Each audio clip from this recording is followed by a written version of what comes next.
ఈరోజు మనము కడప స్పెషల్ కమ్మని గోంగూర మండి చేసుకుందామా? ఎలా చేసుకుందామో చూద్దాం.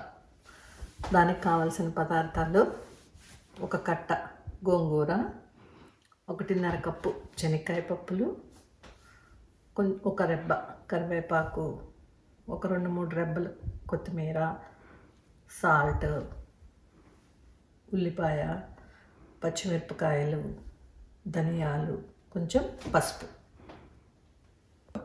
ఇప్పుడు మనము గోంగూరని ఒకసారి ఇలాగా కడుక్కుందాం మంచిగా. ఇప్పుడు మనము స్టవ్ ఆన్ చేసుకొని ఒక గిన్నె పొయ్యి మీద పెట్టుకొని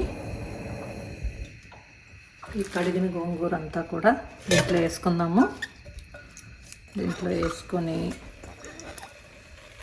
దీంట్లో ఉడకటానికి కొంచెం ఒక చిన్న గ్లాస్తో వాటర్ వేసుకున్నాము.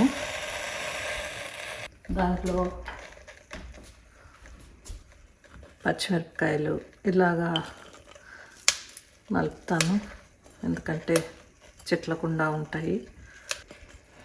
ఈ పచ్చిమిరపకాయలు ఏంటంటే తినే కారాన్ని బట్టి వేసుకోవచ్చు. మేము కొంచెం కారం ఎక్కువ తింటాం కాబట్టి కొంచెం ఎక్కువ వేస్తున్నాను. ఎవరైనా తక్కువ కారం తినేవాళ్ళు ఉంటే వాళ్ళు తినే కారాన్ని బట్టి మీరు వేసుకోవచ్చు అన్నమాట. ఇప్పుడు దాంట్లోకి 1 టేబుల్ స్పూను ధనియాలు వేస్తాను, అలాగే కొంచెం పసుపు వేస్తాను, ఒక చిటిక కొంచెం పసుపు వేసుకొని ఉడకనిద్దాం. కొద్దిసేపు ఇట్లా మూత పెడదాం. ఇప్పుడు దీనికి ఇట్లా మూత పెట్టేస్తాను. ఇప్పుడు ఆ గోంగూర అలా ఉడుకుతూ ఉండనిద్దాము. ఇప్పుడు నేను ఏం చేస్తానంటే ఒక కళాయి పెట్టుకొని స్టవ్ వెలిగించుకొని ఇందులోకి శనక్కాయ పప్పులు వేసి వేపుతాను. పప్పులు మధ్యలో ఇలా తిప్పాలి, లేకుంటే మాడిపోతాయి పప్పులు. అలాగా brown colour, light brown colour వచ్చేంత వరకు వేపుకొని చూసుకుంటే తెలుస్తుంది. ఇప్పుడు పప్పులు వేగాయి, సో నేను స్టవ్ ఆఫ్ చేసుకుంటున్నాను. ఇప్పుడు గోంగూర ఉడుకుతుందో లేదో చూద్దాం ఒకసారి. ఇలా మూత తీసుకొని గోంగూర ఉడుకుతూ ఉంది. నేనేం చేస్తానంటే ఉల్లిపాయని ఈ విధంగా పెద్ద ముక్కలుగా కట్ చేసుకొని, ఉల్లిపాయ ఎందుకంటే తినటానికి కొరుక్కొని తినటానికి బాగుంటుంది, ఒక రెబ్బ కరివేపాకు, కొంచెం కొత్తిమీర ఇందులో వేస్తాను. వేసి దీంట్లోకి 1 స్పూన్ ఆయిల్ ఉడికే మగ్గడానికి వేసుకుంటాను. వేసుకొని ఇలా ఒకసారి తిప్పుకొని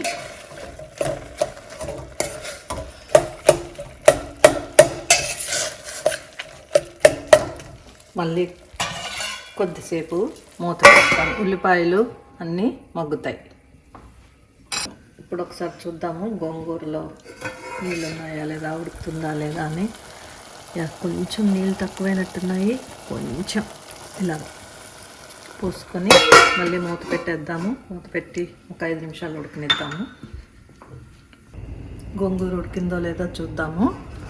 మూత తీసుకొని గోంగూర అన్నీ పచ్చిమిరపకాయలు అన్నీ కూడా ఉడికిపోయినాయి. ఇంకా ఇప్పుడు మనం స్టవ్ ఆఫ్ చేసుకుందాము.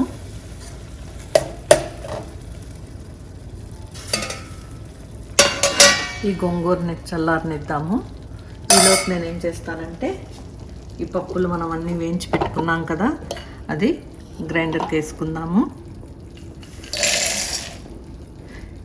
ఇందాక వాడుకోగా కొంచెం పసుపు మిగిలింది కదా, ఆ పసుపు కూడా వేసేస్తున్నాను దీంట్లోనే. సాల్ట్,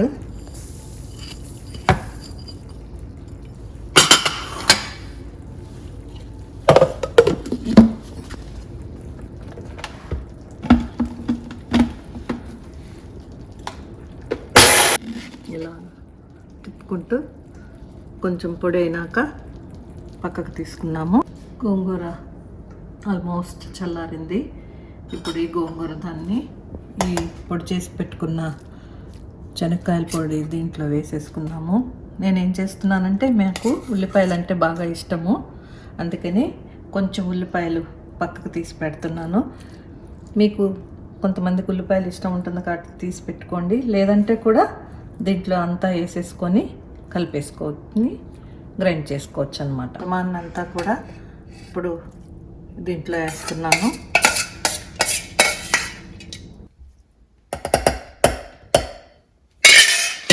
మూత పెట్టేసి మళ్ళీ గ్రైండ్ చేసుకున్నాము. ఒకసారి మూత తీసి చూద్దాం. గట్టిగా అనిపిస్తే మనం కొంచెం వాటర్ కూడా పోసుకోవచ్చు. పోసుకొని ఇంకా కొంచెం తక్కువ అయ్యే వాటరు ఇంకా కొంచెం పోసుకోవచ్చు. మళ్ళీ మూత పెట్టుకొని ఉప్పు కారం చూసుకుందాము సరిపోయాయా లేదా. కొంచెం ఉప్పు తక్కువైంది, కొంచెం ఉప్పు వేస్తాను. పులుపు అంతా మంచిగా సరిపోయింది, కొంచెం ఉప్పు తక్కువైంది. మళ్ళీ ఒకసారి మూత పెట్టుకొని ఒకసారి తిప్పి ఇప్పుడు మూత తీసి చూసుకుందాం. మెత్తగా మంచిగా అయిపోయింది. సో మీకు ఇంకా కొంచెం మెత్తగా కావాలంటే ఇంకా కొంచెం వాటర్ పోసుకొని కొంచెం లూజ్గా చేసుకోవచ్చు, లేదా అనుకుంటే ఇలాగే ఉంచుకోవచ్చు అన్నమాట. ఇప్పుడు దీన్ని ఒక గిన్నెలోకి తీసేసుకుందాము. మనము మిక్సీకి వేసుకున్నాం కదా, అంత నలిగిపోయింది. ఒక గిన్నెలోకి తీసేసుకుందాం. ఇప్పుడు ఉల్లిపాయలు నేను పక్కన తీసి పెట్టుకున్నాను కదా, అవి కూడా దీంట్లో కలిపేస్తాను. కలుపుకుంటే మంచిగా తినడానికి ఉల్లిపాయగా బాగా రుచిగా ఉంటుంది. ఒకసారి కలిపేసుకొని పక్కన పెట్టేసుకోవటం. ఇప్పుడు రుచికరమైన కడప స్పెషల్ గోంగూర మిండి రెడీ.